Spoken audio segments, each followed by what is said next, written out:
So everyone, I'm Anita Huberman. I'm President and CEO of the Surrey Board of Trade.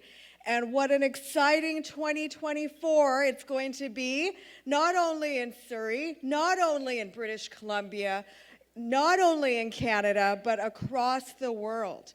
And today you're going to hear perspectives on what our economy is and could be in 2024 from our very own, and we're so glad to welcome him back to Surrey, the Vice President and Chief Economist of the Business Development Bank of Canada, Pierre Cléroux. Let's give a great Surrey welcome to him.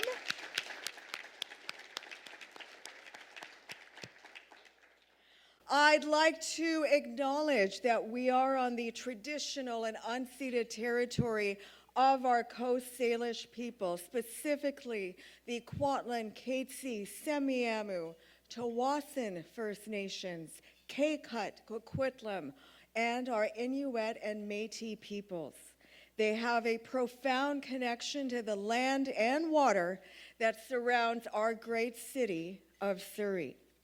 And Pierre, I think you know this, that in Surrey we have the greatest number of urban Indigenous peoples within British Columbia. So they really are economic partners in driving Surrey's city forward.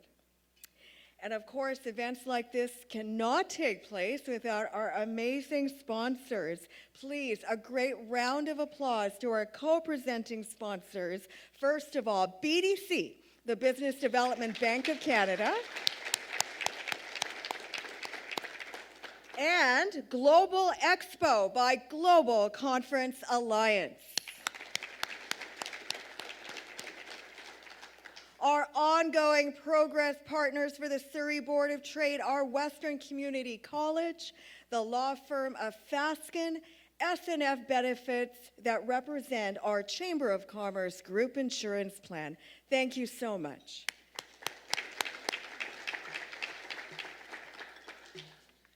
So everyone, you all know the Surrey Board of Trade is an independent, not-for-profit business organization. We're one of the top 5 largest chambers of commerce, boards of trades in Canada. And of course, and they said this on CBC this morning, is by 2029 now, everything has moved up. By 2029, Surrey is going to be the largest city in British Columbia. Are you excited about that? Now, that is not excitement. You have to be excited about that. I know there's a lot of challenges with that growth, but are you excited about doing business in Surrey? Yes. And I always say Surrey is an opportunity city, and if we work together, we can do so much in terms of ensuring the infrastructure investments that we need to prepare to be that largest city in British Columbia. It's now my honor to welcome Dr. Afzalur Rahman, CEO and founder of Global Conference Alliance, our co-presenting sponsor, to come to the stage. And please turn your attention to the screen for a short video. Vancouver is one of the most beautiful places in the world. We have oceans and we have mountains all around us. And a city life that has so much to offer. Like great shopping. And amazing food. But it's the people that make Vancouver really special. Vancouver is home to so many cultures. And these cultures bring a global perspective to the small businesses in this city. That's why we are very excited to invite you to our Global Lifestyle Expo at UBC Robson. This will be a one-of-a-kind event capturing the essence of a diverse world. We will celebrate worldwide cultures, traditions, trends, technologies, and lifestyles. Our Global Lifestyle Expo is a must-see for everyone who is curious, an aspiring entrepreneur, or searching for inspiration. Come listen to panel discussions from industry experts in fields like travel, IT, real estate, and jewelry, and discover the latest technologies used in these industries. This will be a great opportunity for the professionals, entrepreneurs, and industrial leaders to network and learn through seminars and workshops from great speakers. Or bring the family for a unique shopping experience and discover food from all over the world. We will have interactive exhibits, hands-on activities for kids, cultural workshops, and storytelling sessions. The Global Lifestyle Expo is more than just an event. It provides an exclusive experience that crosses borders And brings people together from all over the world to showcase and share in its diversity in every sector. See you there! Yeah, thank you very much. Thank you all for watching this video. My name is Dr. Afzal Rahman. I'm the CEO and CEO of Global Conference and Global Expo. I also teach International Business Management at Douglas College, New Westminster campus. Thank you for Surrey Board of Trade for having us for this opportunity. Since 2018, we have been organizing a number of events, mostly in Canada and also beyond Canada, mostly in the US. And we have this upcoming expo coming up in Vancouver on June 15 and 16 at UBC Robson. And some key features of this expo includes a panel discussion on cybersecurity, digital marketing, and values-based leadership, also top 10 BC Immigrant Award, and excellent networking opportunities. We have a table outside, and our team members will be there. If you have any question regarding this expo, there are many ways you can actually participate in this event, like vendor, sponsor, and international visitors. Thank you all. Thank you again, Anita.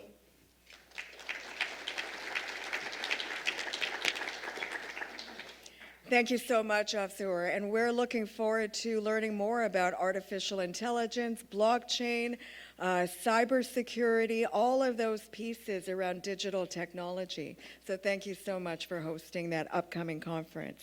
And now please help me welcome Roseanne Horner, Vice President for the Business Development Bank of Canada. Thank you, Anita. And I'm not the vice president for the whole bank. I just want to be clear on that, just for this area. Okay, thank you so much, Anita. Hello, everyone.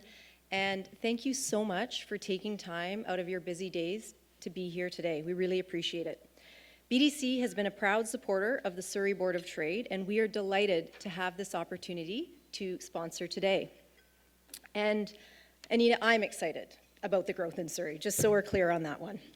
So BDC is the bank for entrepreneurs. We work with over 100,000 businesses across the country and many here right in Surrey. These businesses are in all sectors and all stages of growth. At BDC, we aim to empower a nation of dreamers and doers to build a better tomorrow. Pretty big ambition. We support entrepreneurs through their growth journey, and we help them achieve their dreams and reach their full potential. Many of you know that we do this through our capital and flexible financing solutions. However, one of the best kept secrets at BDC is our advisory services practice. We support entrepreneurs, our dreamers and doers, by providing advice through our advisory services group, management consulting. Put simply, we support entrepreneurs to become more productive, more agile, more competitive, and more profitable. And if you have spoken to myself or any of my colleagues here today, where are you, colleagues? Give a little wave. You'll know that we are really passionate about what we do. And on that note, I am very pleased to present our keynote speaker this afternoon, Pierre Cléroux. He is the Vice President for Research and Chief Economist at BDC. He leads a team of experts who analyze economic data to identify business and sector trends impacting Canadian entrepreneurs. He regularly travels across the country. He does a lot of travel, folks. I just need to tell you that, to help businesses understand the opportunities that are presented regardless of the economic environment. And I like to say he speaks entrepreneur. So everyone, please welcome Mr. Pierre Cléroux.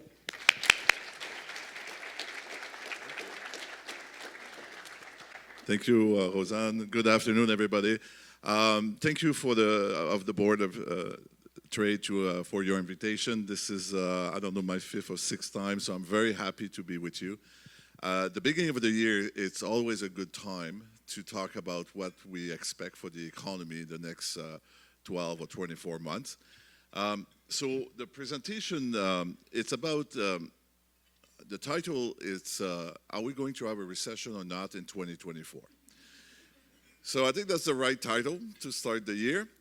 So before I start, let me ask you, what do you think?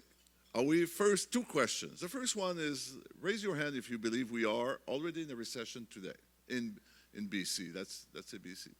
Well, not too many. How many people believe we're going into a recession in 2024? Well, a pretty optimistic group, and so my job is done. Because I will try to convince you that actually we're not going to have a recession. We just have a soft landing. Yes, the economy, it's much slower than in 2022, for example. But as we believe interest rate will decrease this year, the economy will pick up again. So let me show you why we are confident about the economy. So my presentation has 3 parts. First, I'm going to talk a bit about the world economy. And I'm going to talk mostly about Canada and BC. So the world economy is changing. And there's 3 challenges right now in the world. The first one is interest rates are increasing in many parts of the world because inflation has been really strong after the pandemic. There's another factor that is really having an impact is the different wars we have. In Israel, in Ukraine, the difficulties in Yemen, which is having an impact on transportation. Finally, some countries, even some region of the world, they have not fully recovered from the pandemic. So those 3 challenges are having an impact on the world economy.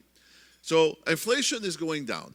I'm going to talk more about inflation in Canada, but around the world, as you can see from the graph, inflation is down almost everywhere. But we still have some challenges. In Europe, European countries will still underperform this year, mostly because of the war in Ukraine. The war in Ukraine is really causing difficulties in Europe. It's increasing the price of energy. It's really disrupting supply chain. So Europe is going to have another difficult year in 2024. North America is going to be the best region in the world. I'm going to talk more a bit later about the US, but this is where we see the most growth in the world right now. It's in North America between US, Mexico, and Canada. Finally, China is growing again after the pandemic, but growth is quite small. It's not the same growth that we saw before the pandemic. And one of the reasons they have structural issues in the country, which is really limiting growth in China. So if we look at the most developed economies, in 2024, forecast is actually for more modest growth. I'm going to come back on the US and Canada, but if you look at major countries like United Kingdom, Germany, France, Japan, all these countries are going to have really, really modest growth this year. No recession, but below the potential growth of 2%. So the economy is slowly coming back, but it's going to take some time. And when we see, for example, the war is going to have a negative impact on inflation, more pressure on price is going to slow down the world economy. The situation in China, it's actually good for inflation because it put less pressure on commodity prices, but it's going to limit the economic activity around the world as well. So the forecast for the world economy is growth of 2.9%, so far from being a recession, but not as much as what we used to see as the world economy growth before the pandemic. So slowly the world economy is coming back, but there's some issues, especially some geopolitical issues, that is really slowing down the economy. The US now, well, the story is a bit different in the US. Just like in Canada, they have increased interest rate very, very rapidly. The prime rate is over 5%, just very similar to Canada. The Fed wanted to fight inflation, and they have been successful. Inflation was as high as 9% in the US. It's down now to 3.4%. So it's not back to the objective of the Fed, which is around 2%, but it's performing quite well. So that's very similar to Canada. Higher interest rate, to reduce inflation. What is different is the growth in the US is much stronger than in Canada. When I show you the number for Canada, you will see it's quite two different stories. And the reason is the structure of mortgages is quite different in the US. 80% of Americans have 25 years mortgages. In Canada, it's the opposite. 80% of Canadians have a mortgage for less than 5 years. So when you increase interest rate, you don't have the same impact on people. If people have a mortgage for 25 years, well, they won't see the difference at the end of the month, even if interest rate is increasing. They might have a car loans and something else, but in Canada, the hit is more because people renew their mortgage. Also, in the US, government is spending a lot of money, which is helping the economy. Third reason why the economy is performing better, consumers has been spending a lot of money. Consumption in the US is very strong. Two reasons for that. The unemployment rate is still very low, 3.7%. This is very, very low. Even for the US, we typically have lower unemployment rate. And people have been not saving money so much. Savings in the US are below the pre-pandemic level. I'm going to show you numbers for Canada. You will see the story is quite different. So people have been spending. People are confident about the economy in the US, and they have been spending money, which is stimulating the US economy. So the US economy has been performing very well. On top of it, government support to the economy or spending has been really increasing. So we expect the US economy to slow down in 2024. Not a recession, but last year in 2023, we had over 2.4% growth. In 2024, growth is going to be a bit lower, just because consumption is not going to be as strong as what we saw in 2023. Consumer cannot keep spending as much. Savings is close to zero, actually. So the US economy has been performing much better than the Canadian economy in 2023. But in 2024, it's going to slow down, and it's going to look a little bit more like Canada for 2024. So Canada now. So before I talk about 2024, I want to come back to where we are. So let's say what happened in the last 12 months. As you know, interest rate has been increasing very, very rapidly. The reason is the Bank of Canada wanted to reduce inflation. Inflation, as you know, you're in the business world. You know how bad inflation is for your business. When the price of everything is increasing, it's hard on the business, but it's especially difficult for people. Especially for low-income people. When the price of food is increasing by 10 or 15%, it's very hard for low-income people. So there's a lot of good reasons to want to reduce inflation. And the Bank of Canada wanted to reduce inflation, so they increased interest rate. When you increase interest rate, people pay more at the end of the month. They renew their mortgage, they renew their car loans. So in Canada, interest rate payment has increased by 50%. So most Canadians pay more at the end of the month for one of their loans they have. So when that happens, people have to make choices, and they reduce spending. For example, clothing sales dropped by 14% last year. Car sales are down by 9%. So this is what people are doing to be able to meet their mortgage payment at the end of the month. And as a result, the economy is slowing down. So this is a Canadian economy per quarter. You can see that in 2021, every quarter growth was around 6%. As interest rate increase, growth is slowing down. The last quarter we have, growth has been actually negative. So this is the impact of increasing interest rate. This is not a surprise. This is what the Bank of Canada wants to do to release some pressure on price. In order to reduce inflation, you have to slow down the economy. And the good news is inflation is declining. From 8.1%, inflation is now 3.1%. So we're not back to the 2%. Actually, the Bank of Canada wants to take us back to the pre-pandemic level, where inflation was not an issue. Inflation was always around 2%. You know, I was thinking when I was preparing my presentation, I used to not talk about inflation. Inflation was not an issue that economists didn't even talk about it. It was always around 2%. That was price stability. Now it's the center of our presentation. So that's what the Bank of Canada wants to do. They want to bring back price stability in Canada. So this is where we are. This is how we start the year in Canada. High interest rate, the economy is slowing down, inflation is slowly going back to 2%. We're not there yet, but we're close.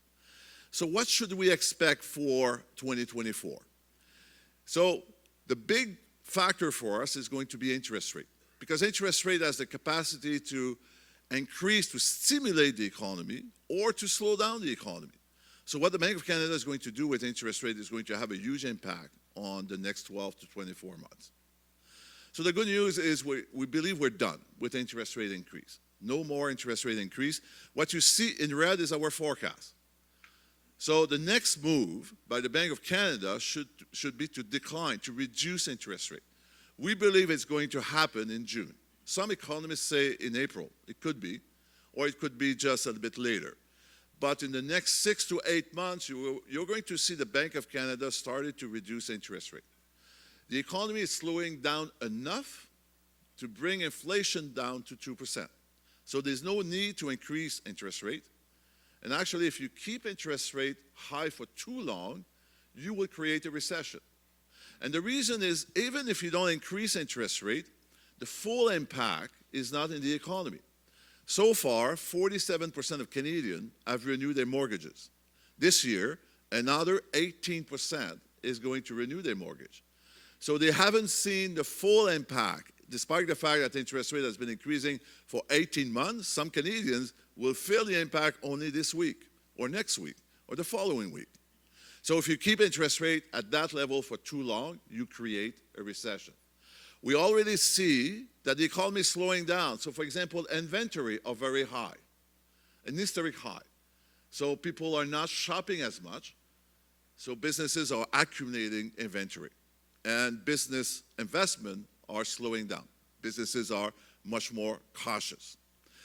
But there's some factors that will help the economy to go through this slowdown. So by increasing interest rate, we see the negative impact on the economy. But some factors are going to help. And the first one is the population growth. Anita was talking about how Surrey is going to grow. Well, in Canada, the population is increasing by 2.9%. This is exceptional. We have to go back to 1957 to see this kind of growth. And just to help you to compare, last year, the US population growth was 0.5. In Canada was 2.9. So we can agree or disagree with this strategy, but nevertheless, on the economy, it's positive. When people come, they need a place to stay, they buy goods and services. So this is going to help the economy to pick up again. Another aspect is savings. I show you a graph that savings in the US are almost zero. Well, as you know, Canadians are a bit different, a bit more cautious. Savings in Canada are $75 billion. Canadians have in their bank account $75 billion. This is 3 times 2019. So people have been cautious because the economy is uncertain. But this is a good news. When interest rates start to decline, you will see consumption will increase, the housing market will increase because there's money in the system. People are ready to go. They need to be more confident about the economy. Now, the good news is the unemployment rate is still very low. At 5.8% in Canada, this is one of the lowest we have experienced. And this is important because despite the fact interest rate has been increasing, the default rate on mortgages is still at a record low. So people have been able to absorb interest rate increase because the job market is good and because people have been cautious on something else. So, but the most important factor to stimulate the economy, to avoid a recession, is going to be the interest rate cut. When interest rates start to decline, you will see the first sector that is going to pick up is the housing market. It's the most sensitive sector to interest rate. And because confidence is going to come back for consumer and business, these two agents are going to spend a little bit more. So our forecast for this year is not a recession, but a soft landing. Growth is going to be below 1%, so it's not much growth, especially if you look compared to 21 or 22, this is quite modest growth, but the economy will continue to grow anyway, especially in the second part of 2024. So the economy is going to be flat until interest rates start to decline, but in the second part of the year, you will see more momentum in the economy.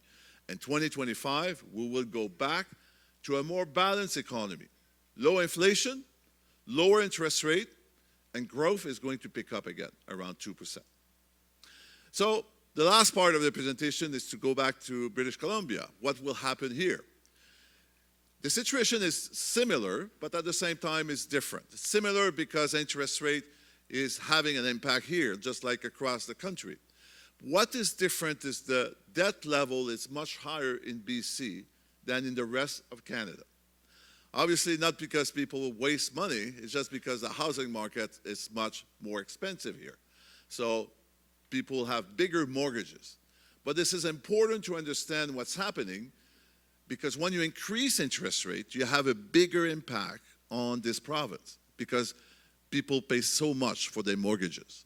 And we see the impact right now. Consumption declined by 2% this year, much more than in the rest of the country, just because people have more in terms of mortgages. So the fact that when you increase interest rate, you have a bigger impact.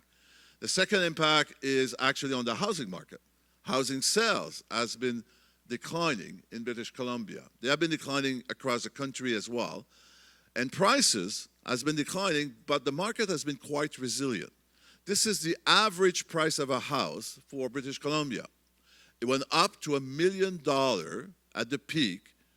It increased by 40% since 2019. As interest rate increase, well, the average price of a house has been declining, but not so much, only by 9%. So it's still much more elevated today than before the pandemic. And as the interest rates are going to start to decline, prices are going to be stable and then pick up again. What is unique to the province is housing starts didn't decline. Actually, last year, what you see in blue is housing starts in BC. We're still building more houses in BC compared to Canada in red, where it's declining.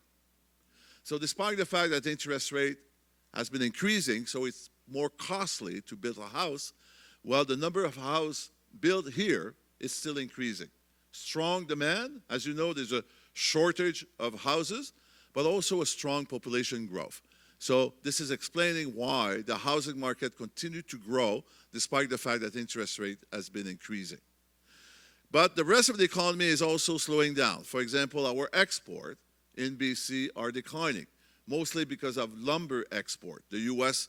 housing market is declining as well. And as a result, the manufacturing sector is also slowing down. So you see the impact of higher interest rate on the province. But at the same time, the economy continued to grow.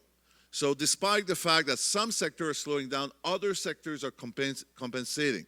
So in the last 12 months, the BC economy has created more jobs. So maybe it doesn't feel like this, but the economy continued to grow in 2023. Not as much as the last 2 years. So we can feel the impact, we can see the impact of a higher interest rate. But nevertheless, the economy continued to grow at a slower pace. And some factors are going to help the economy here as well. The first factor is population growth. Just like for Canada, the population increased in the last 12 months by 3%. So this is very strong, this is very significant, and that's explaining why Surrey is going to be the biggest city in 2029. The province is adding about 200,000 new people every year. And this is going to be the case for the next few years. This is going to help the economy. Another, there's a major factors, major projects in the province. Some of them are going to phase out in 2025, but for the next 2 years, they're going to help the economy. The CDAM project still hires 5,000 people. The LNG project is still very strong. These projects are going to end in 2025, but for this year and for 2025, they are going to help the BC economy. So finally, the government spending keep increasing. So we can agree or disagree with that, but this is actually good for the economy. When governments spend more, This is helping the economy, and this will compensate for some sector who are having more difficulties. So our forecast for the BC economy is growth around 0.5%. So it's modest growth, but not a recession. The economy is just slowing down. And just for Canada, when interest rates start to decline in June, you will see more pickup in the economy. The first sector that is going to come back is the housing market. Retail is also going to improve, and the manufacturing sector is going to follow. 2025 is going to be a much better year where growth is going to be close to 2%. And like I said, for Canada, 2025 is the year where we rebalance the economy. Lower inflation, lower interest rate, better growth for the BC economy. So I'm going to stop here. We have some time for questions. If you have questions, I would be happy to take them.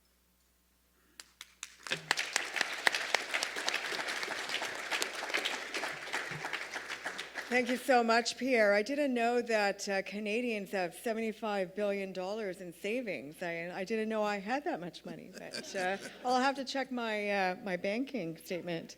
If you do have a question or a comment, we do have a microphone. Please state your name, your company name, and your question or comment very succinctly, please. But I just wanted to start with the first question. I just want your perspective. You know, Surrey is the highest newcomer destination within British Columbia. What is your perspective on the economic impact of the recent federal government international student cap announcement, their work with the different provinces and territories around education? Yeah. I don't think the impact is going to be significant, and the reason is what they are looking at is people who have a student visa and don't go to school. So what they realize is there's actually thousands of people who are coming to Canada with a student visa, but for some reason they just don't go to school, they do something else. So that's what they are focusing on. So for our, education system or universities and colleges, I don't think it's going to be a major change. Yeah, hi, thank you. Amazing presentation. A quick question. Are we expecting growth in the service sector as well in 2025? Yes, because as interest rates are going to slow down, people will first of all, people will be more confident in businesses as well. And that's the only thing we need, more confidence in the economy, because there's money in the economy. People have been cautious because of the uncertainty. But I think a lot of people are waiting for the signal that when interest rates start to decline, people will get that signal and the economy will pick up again. Another good reason is the unemployment rate is still very low, so people have jobs. Their salaries is increasing, but they have been hit by higher interest rates. So as interest rate decline, you will see more momentum in the economy, including in the service sector. Good afternoon. Thank you for your presentation. It was most enlightening. Linda Supeker, I'm a director with the Fraser Valley Real Estate Board, and so certainly that's very good news about the interest rates. What gives you reason to believe that the interest rates will fall in April? Because that would certainly affect what is traditionally our strongest market, which is the spring market.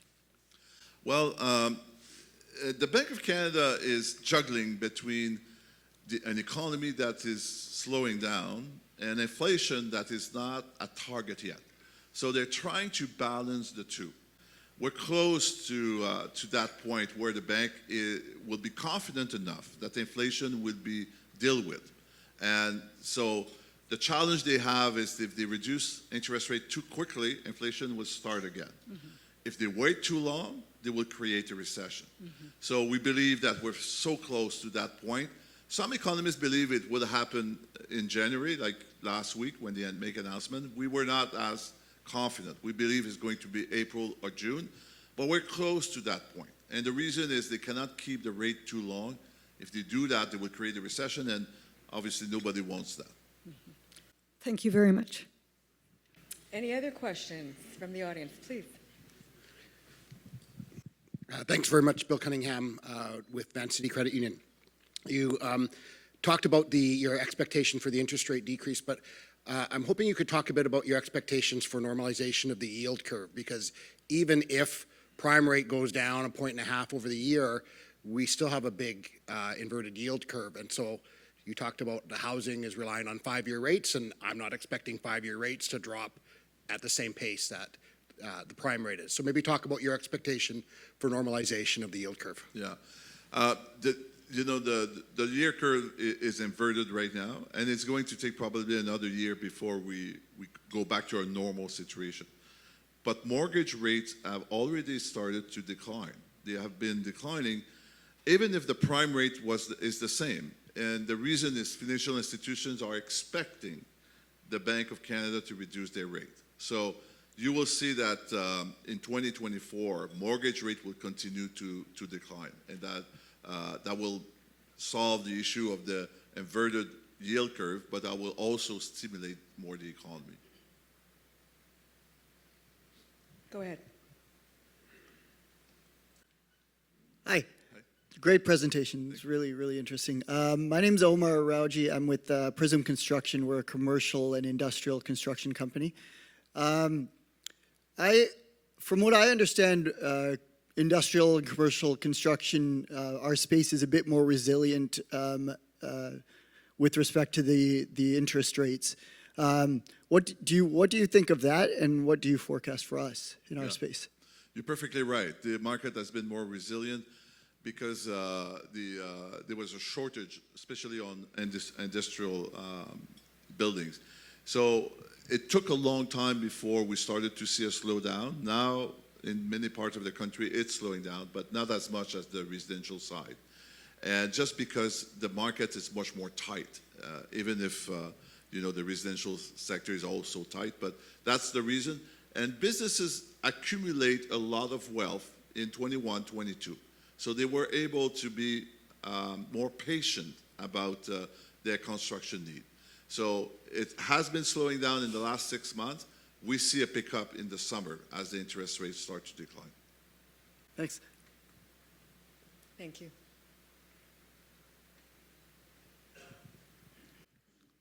Hi, Pierre. Gurpreet Rai from Sussex Insurance Group. You touched quickly a bit about the international student visas and some of the challenges about working versus studying. So on that, maybe I missed it, but are they looking at also, I know during COVID or around that period, they allowed students to work 40 hours a week instead of 20. So are they looking to put caps on the number of hours they can work? No. What they're really looking for is what they realize is many people who come to Canada with a student visa, they actually don't go to school at all. They avoid school and they just probably work or do something else. So they want to reduce that amount. Because actually, if you come with a student visa, it's because you were accepted as a student. So that's really what they want to focus on. So it's not going to reduce massively the amount of people coming, and it's not going to reduce, probably not much, the number of students we have. Right now, there's more than 2 million people with a non-permanent visa in Canada. This is very high. Part of them is students. Others are workers that are coming with a visa to work, and often it's because they were selected by a number of companies. So that's what the Canadian government, they want to make sure they have an handle on this, because now it's 2.2 million people. That's a lot of people. So they are focusing on basically people who are coming for the wrong reason, people who got a visa to study and they're not studying. They're not focusing on people who are coming here for work and they have a working permit. Okay, they're not touching that. So students who are legitimately here for study purposes and are registered to a school, they still will have the ability to work 40 hours a week to pay their bills, pay their rent. Yes. Thank you. Exactly. They haven't changed that. Some people say that despite our population growth within Canada, that our productivity, our GDP is not increasing. Oh, what kind of tools or policies do you think different levels of government need to implement in order to elevate our GDP and productivity? I think there's a confusion in the media that the GDP per capita is declining. And actually, this is not surprising. If you increase the number of people coming to Canada, if you increase the population by 3%, and the GDP is not increasing by 3% because you have a slowdown in the economy, well, the GDP per capita is not going to increase. This is just a temporary phenomenon. This is not a source of concern. As the economy picks up again, you will see that this ratio, the GDP per capita, is going to increase again.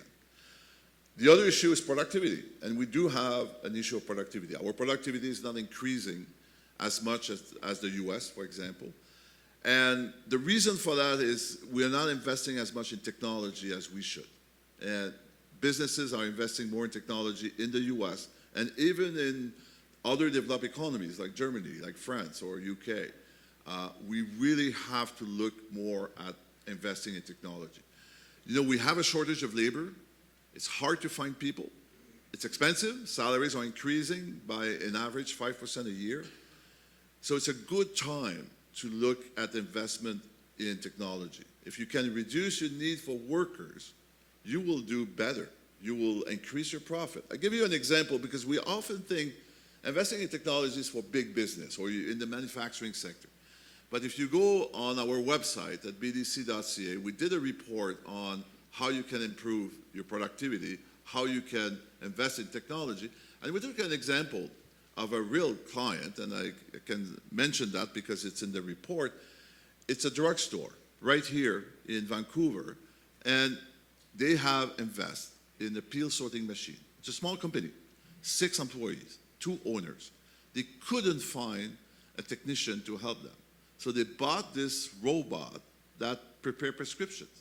This is a small company, a service company, and they were able to do that, and they really solved their shortage of labor issue, and also they increased their profitability. Hello, I'm Colleen O'Keefe from the Fraser Valley Real Estate Board. I'm listening to all this. I'm not an economist. I find this immensely interesting. I'd like to know your perspective, however, on the GDP question and the prospects for Canada in a macroeconomic vision. When you say the OECD is saying that we're kind of coming something like 27th or 28th of the 30 countries, and this is over a space of, say, 30 years. That doesn't bode well for younger Canadians and sort of their perception of the future. So I just wanted you to speak to that. Thank you. Yeah. Actually, you know, the economy is slowing down, and it's kind of a controlled slowdown. It's not a recession. You know, remember 2008, we had the recession in the US, and that we had the recession in Canada. 2020, everybody remember, we shut down the economy because of the pandemic. Those 2 recessions were real recession. This time around, remember 2021, 22, the economy was booming. But the problem is inflation was getting too high. And if you don't stop inflation, you take the risk of having even more inflation. So the Bank of Canada, by increasing interest rate, they are slowing down the economy. But it's kind of a controlled slowdown. It's not a recession coming from outside the country. It's something that we control in Canada. If the economy slows down too much, they can reduce the rate quickly. And we are at the end of this cycle. The cycle of increasing interest rate, we are at the end of it. Next step is going to reduce interest rate, and the economy would pick up again. Actually, the IMF, the International Monetary Fund, which is an international independent body, they released their forecast this week, and in 2024, they see Canada having the best growth among the developed economies. So we're performing well. We're doing well. We just had kind of a pause to deal with inflation. But we are not in a recession, and we are going to pick up again. And this year is going to be probably, according to them anyway, the best. We're going to have the best growth among all the developed economies, meaning US, Germany, France, UK, Japan. I'm missing one, Italy. Any other questions from the audience? Please. Pierre, my question relates to the Canadian and US mortgage rates. and how our mortgages are structured. So you referenced that, well, we both say have 25-year amortizations on our homes. In the US, you can get a 25-year fixed term. So they're all at very low rates, and in Canada, average is a 5-year term. So when did the US start doing that? Was that from 2008, or have they done this for a long time? And do you think that Canadian financial institutions will ever go there? That's a very good question. It has been like this for a long time. The banking system is very different in the two countries. As you know, we have 6 major banks in Canada, and of course BDC, but we deal only with entrepreneurs. In the US, they have 12,000 banks. It makes the market very, very different, much more competitive. And it's probably explaining why they have a different structure. They also, financing is quite different for business in both countries because of this difference. There has been a lot of talk in the past, should we have more competition here? And each time some people suggest that, well, there's a slowdown in the economy, a recession, and our system, our financial system is one of the safest in the world. So there's a lot of good argument not to change our system. When things are going well, economists and people who are doing research are saying, well, we should have more competition. When we have a recession, well, people from all over the world come to Canada and study our banking system. So I don't think this is going to change. It's set in stone. So in terms of mortgages, I think it's the fact that there's less competition here is explaining that, and I don't think that will change either. I think even if there's pressure, I think we're going to stay with the same structure. Pierre, there's a lot of global conflict that is taking place right now, and the federal government is spending a lot of money abroad, and some are even saying that the Canadian government needs to implement the War Measures Act to prepare, for war that could be coming into play.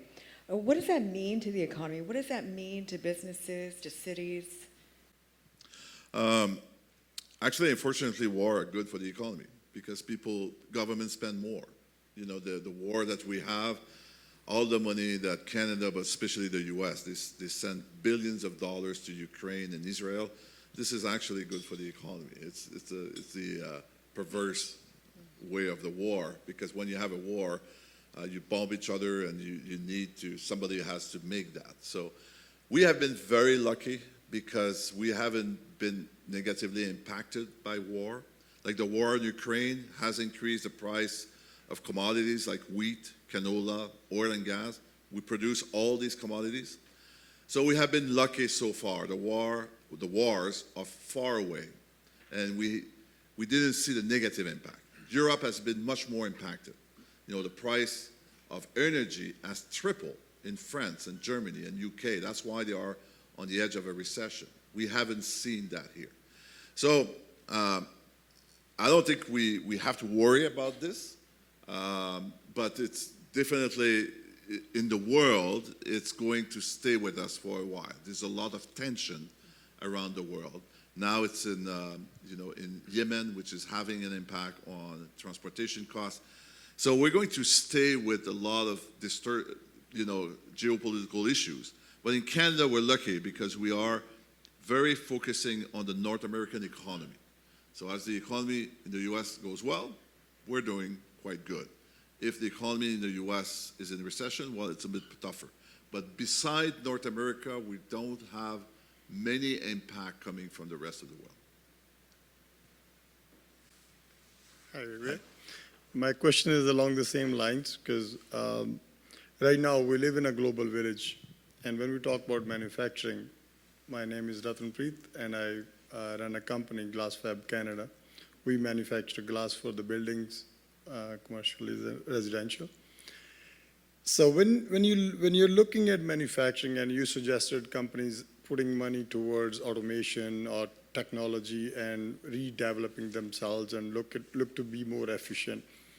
But when you look at Canada, all of us as business owners, and you put us in a global lineup where, a guy like me in China or a guy like me in Italy. So when on one side you have highly government subsidized companies, and on the other side we are still fighting to get a robot, for for God's sake, right? And the help coming from government rather than any help.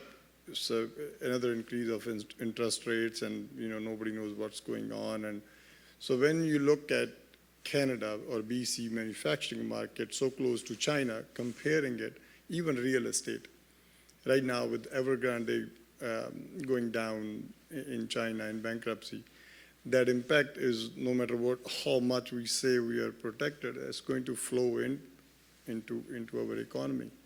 So in that perspective, it becomes very, very, very hard for Canadian business owners to even think about investing into technology, rather than almost copying and doing same thing what Bank of Canada is doing, just watch and wait and see and how it goes.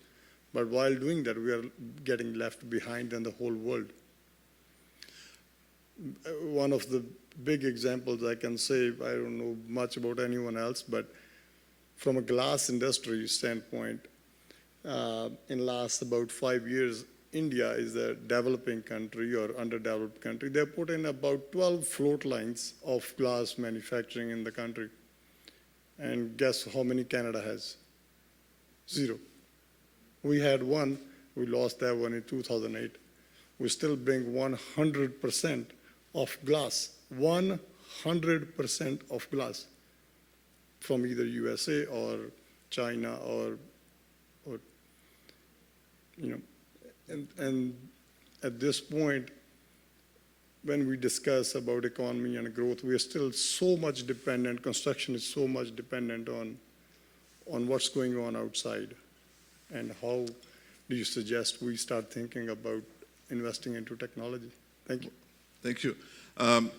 There's no doubt that it's hard. It's impossible for Canadian companies to compete with China or India because our salaries are much higher. The only way to compete is to produce more value-added products and to use more technology, because our salaries are not only they are higher than in China and India, but our salaries are increasing faster. Right now, in the last 12 months, salaries in BC increased by 5%. The year before, they also increased by 5% because of the shortage of labor we have. So, in a way to compete is to become more efficient, to be able to produce more with the same pool of workers. And in order to do that, you have to improve your processes, the technology you use, the equipment that you have. That's the only way for Canadian businesses to become competitive.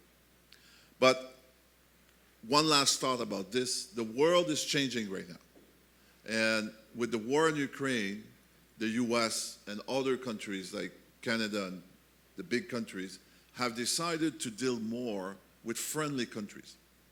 So there's going to be more demand for Canadian products because US large companies are looking for suppliers in friendly countries, which we are, and in democratic countries like we are as well. So there's going to be a bigger demand for our manufacturing sector because this reshifting of the world economy.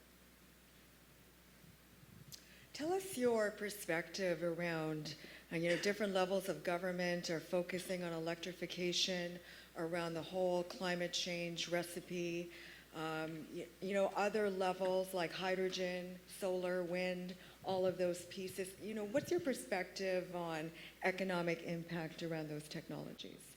Well, there's going to be a lot of money spent to reduce our carbon footprint. As you know, Canada and about 150 countries, they have committed themselves to reduce the carbon footprint of their country. So in Canada, we have objective for the year 2030 and 2050. In order to get there, we need to change the way we consume energy and electricity. We use more electricity.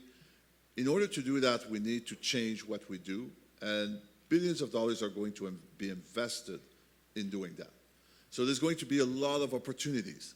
We need to produce more electricity, so there's going to be more money spent that way. We need to use more hydrogen, so a lot of investment are in this energy to be able to use it more. So in the next 20 years, part of the economy is going to be supported by this change in our reduction of carbon footprint. We already see it in the US. Massive investment to reduce their carbon footprint, and this is helping the US economy right now. So in Canada, we are a bit a lagger, but it's going to happen as well. My final question to you, and I think I ask you this every single time, but we're a border city here in Surrey. What does it mean if Trump gets elected in the US? What does that mean to our economy? Well, it's very hard to predict because, as you know, Mr. Trump, doesn't have a program that is selling. He's just we're not going to know what he's going to do before he's elected. Last time, in Canada, we had a rough time because he imposed tariff on aluminum, on steel, renegotiated the free trade agreement between the two countries. So it was not, it was not supposed to be that way, but it did. So we'll see. It's impossible to see what he's going to do. So far, what we can read is he's focusing more on China than on Canada. He wants to impose tariff on China. So that's good for Canada, not so good for China. But it's hard to know. Last time it didn't have a major impact on the economy, but it did have a major impact on the steel industry, on the aluminum industry. They had 30% tariff. So those two sectors really were hurt in Canada. The last 4 years have been very quiet in terms of our relationship. So we'll see if Mr. Trump is reelected. We'll have to, the good news is we are already preparing for that. So the Canadian government is creating more relationship, trying to, prevent what could happen because he's not elected yet. We'll see. And final question from the audience.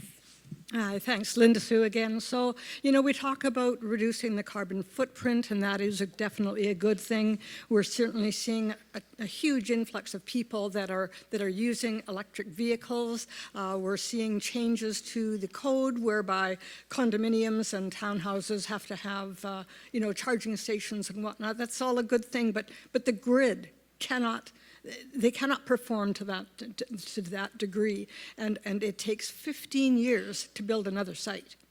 So we had better be looking at other sources rather than just electricity. You're perfectly right. If everybody was driving an electric car in Canada today, we didn't have enough electricity. So it's a progress. It's going to take decades before we get to the objective we want, and there's many. Electricity is one of the options, but that's not the only one. Technology that will reduce our consumption by being more efficient, it's another source. Hydrogen is another source. Wind is another source. So we have to look at a very large solutions, many solutions, because you're perfectly right. Electricity is not going to solve everything. I'll give you an example of a client that I was really impressed from Newfoundland. It's a startup. They invented a thermostat, a smart thermostat that helped reduce your consumption at home by 15 or 20%. So this is the kind of innovation we need. They sell not only in Canada, but the biggest market is the US, because the US government subsidizes people who want to install this kind of thermostat. So as you can see, we need more solution than just building more power, electricity power. But we need a lot of different options, and that's going to be, efficiency is going to be a big part of it. And also in the vein of reducing the carbon footprint, the waste to the landfill potentially of these batteries that fail for the electric vehicles, it's massive. You're right. The US is already building a facility to actually recycle that. So we don't have one in Canada, but in the US they are building one. So it's coming. It's going to be a long process. I think the mistake we often make is we believe this change is going to happen in the next 5 years. It's going to take 20 or 30 years before we get there. Thank you again. Thanks. Any final comments, Pierre? I think we had a lot of good questions, so a big thank you, everybody. Thank you so much, Pierre. Thank you once again to our co-sponsors, BDC, the Business Development Bank of Canada, and Global Expo by Global Conference Alliance. Thank you so much. We have an amazing lineup of programs and services. Check us out at businessinsurrey.com. Don't forget that the State of the City address by Mayor Brenda Locke takes place February 15th. We only have a few tickets left, so you want to book that also on our website. Everyone, make it a great business day. Thank you.